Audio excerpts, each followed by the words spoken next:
বন্ধুরা আসসালামু আলাইকুম রহমতুল্লাহ। আজকে ছোট্ট একটি মশলা নিয়ে আপনাদের মাঝে হাজির হলাম। সেই মশলাটি হচ্ছে যে হিন্দুদের কোনো খাবার খাওয়া যাবে কিনা এবং হিন্দুদের পূজা দেখতে যাওয়া যাবে কিনা। বর্তমান জমানে দেখা যায় যে একই মহল্লায় থাকার কারণে, হিন্দু মুসলমান একই মহল্লায় থাকার কারণে বা পাশাপাশি ফ্ল্যাটে থাকার কারণে অনেক সময় অনেক হিন্দুরা কি করে, মুসলমানদেরকে বিভিন্ন ধরনের খাবার টাবার দেয় পূজার সময়। তো সেটা খাওয়া যাবে কিনা।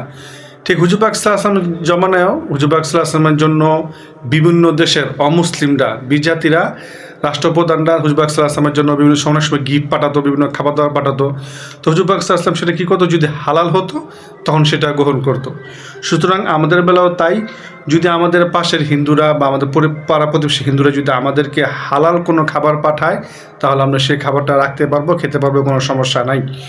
এবং হিন্দুদের পূজায় যেতে পারবো কিনা। অনেক সময় দেখা গেছে হিন্দু মুসলমান ছেলেমেয়েরা একসাথে ভার্সিটি কলেজে লেখাপড়ার কারণে হোক বা একই মহল্লায় পাশাপাশি ফ্ল্যাটে থাকার কারণে আমরা কি করি, তাদের সাথে দরদ দেখাইতে গিয়ে কি করি, পুজোয় যাই।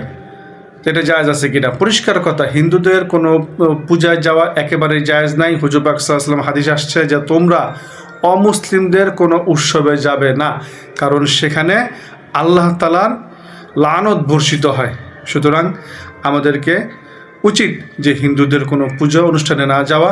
আর খাবার যদি হালাল হয় তাহলে সেটা খেতে পারবো, কিন্তু যেই খাবারটা প্রতিমার পায়ের নিচে থাকে ওই খাবার যদি আমরা বরকত মনে করে খাই, যেটা বরকতে খাবার, তাহলে সেটা আমাদের ইমানের সাথে সংঘর্ষ হতে পারে।